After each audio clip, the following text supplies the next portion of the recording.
Hello YouTube and welcome back to Stevetown. This is episode 6. Thank you once again for joining me, and as always, many thank yous for all the support on the series so far. It continues to blow me away, and once again thank you to SP Ridley for his help on the last episode with the Dark Ride. That was so much fun, and I'm really glad everyone seemed to enjoy that as much as we enjoyed making it.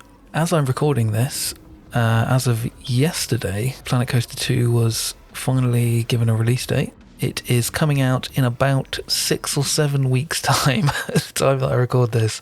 So, it's squeaky bum time, basically. We need to crunch a little bit if we're going to get this done before Planet Coaster 2 comes out, which I ideally would like to do so that I can, join in with everyone else, getting involved with the new game and exploring everything there is there. So, yes, we are going to have to go into kind of overdrive.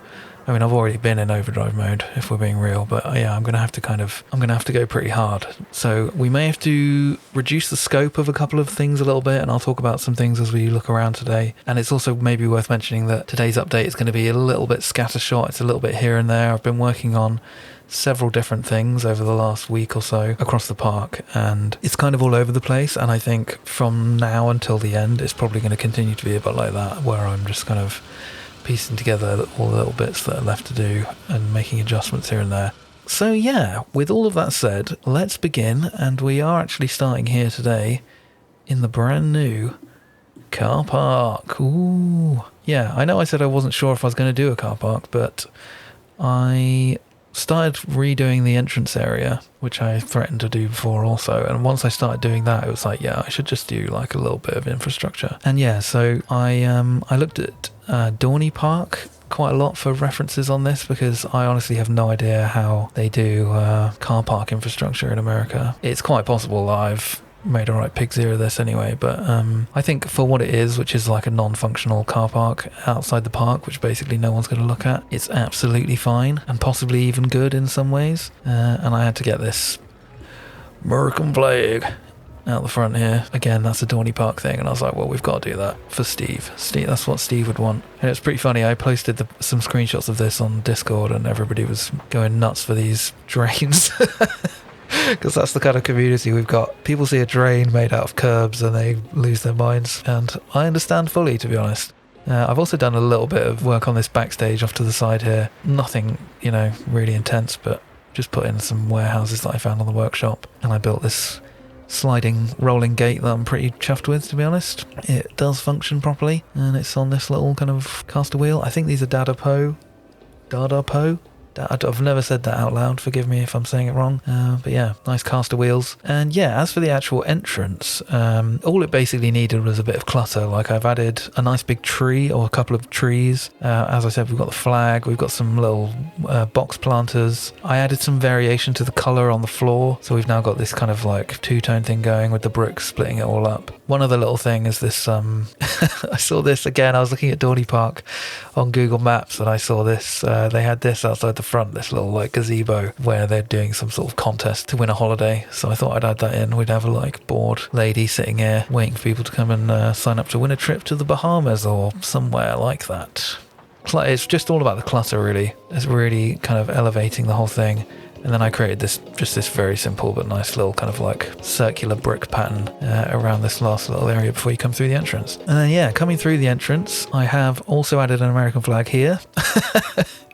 Because it just seems right to just have American flags everywhere. And yeah, on the right here you'll see I did finish this pathway, which I thought I might not do until the end, but we got it done, folks. It's in. You can now walk. Oh, I'll deal with that.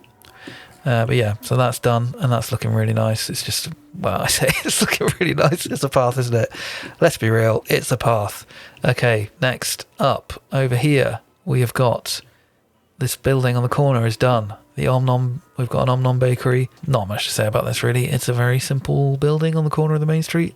It looks pretty nice. I did actually have to adjust these buildings. These two buildings in particular were buildings that I'd made for a previous park, for a main street on a previous park. And they were too big, basically. They were like massively overscaled So you can see I've got all my arches out. I had to like squash the top floor on this one and bring down the bottom floor a little bit. I think I did the same thing on this one as well. Basically, once I built this corner building using the kind of scaling that I've done for the rest of the park, it was like, oh, hang on a minute, these buildings are way too big. And yeah, now we've got this kind of, you know, each kind of roof sort of roughly starts at the bottom of the previous one's kind of topmost section, if that makes sense. So this starts here, and then this starts here, and then this starts here, and you just get this nice kind of stepped effect. And yeah, it looks pretty nice. I'm pretty chuffed with it. And just behind us here, actually, I will say that I also retrofitted this. This was a just ribbon before, and I've turned it into a Jubilees because we've now got the barbecue place over by the spinning coaster, and I thought we don't need two barbecue places that close together. So I switched out the colours a little bit, retrofitted this to be a Jubilees. And yeah, I think it's looking pretty nice. I'm pretty happy with it. Before we go around the corner here, I will say I've not finished this toilet yet, and I've added in this kind of cover thing that I built. It's meant to just be like a really kind of cheap looking, slightly Western themed cover area, and I was going to put, I wasn't sure what I was going to put under here. Initially I was thinking I might have some sort of like slightly exposed kind of but covered midways type stuff, but I couldn't really get anything going that felt like it worked properly, and I've since just kind of left it. I might just put picnic tables under here, but I don't know. If you've got any ideas for what to put underneath this cover, then do let me know. I'm all ears. Okay, and so then... Oh, hello. Coming around here, we have got this. Hello. So this is the ride that I've been delaying showing you for several episodes now. And this was built by amazing community member Nitro. He's done an absolutely amazing job with this. And the reason I'm showing this to you now is basically because Nitro, bless him, has just become extremely busy with real life and everything going on. And obviously now that they've announced the game is coming out in 6 or 7 weeks, in the interest of getting everything done, I'm basically going to take over with this ride and just finish off the station and stuff. But my God, it is beautiful and glorious. He's done an amazing job with it. I believe it's based on the log flume at Hershey Park, called the Coal Cracker. It's an arrow flume with this kind of split drop, and you get a little hump at the bottom of the drop as well. And yeah, it's just really beautiful. He did an amazing job with this. I'm really chuffed with it, and absolutely no hard feelings to Nitro. Life happens, but I wanted to have it in the episode today just because I'm showing off some stuff around it, and I think it's much cooler if we've kind of got the ride there in the background.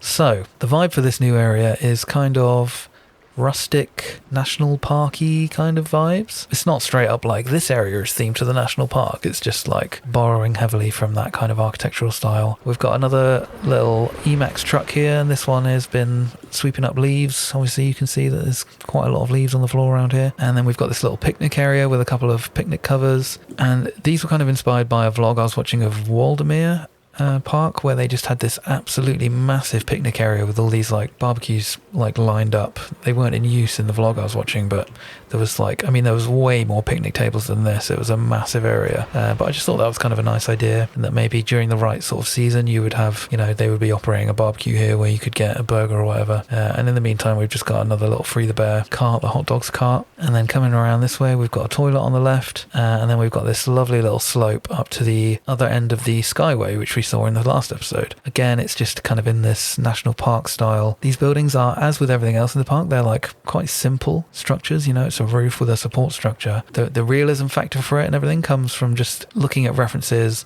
trying to get the like actual kind of support beam structures looking semi-realistic and connected in all the right spots, and trying to get everything looking like it weighs the right amount, like the thickness of the beams that you're using. And it's all kind of part of scale, really. Getting your scale right, getting your proportions right. Even a simple structure like this, you can make it look really nice if you pay attention to little details like that. So yeah, really happy with how this came out.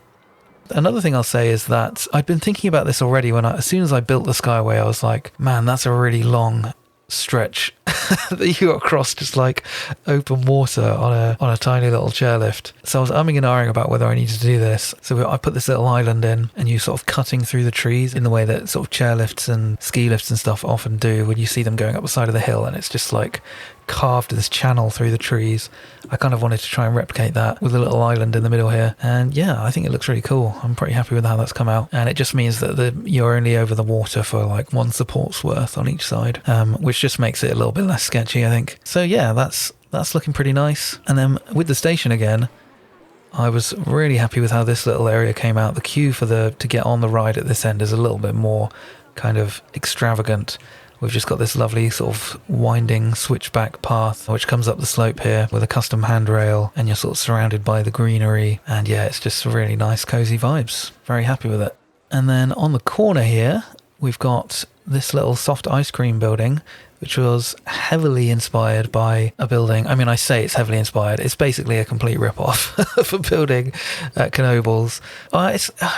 Yeah, it is. I mean, it is a rip-off, but it's also not the same as the building at Knoebels, because I basically only looked at a screenshot from one particular angle, which was sort of like this.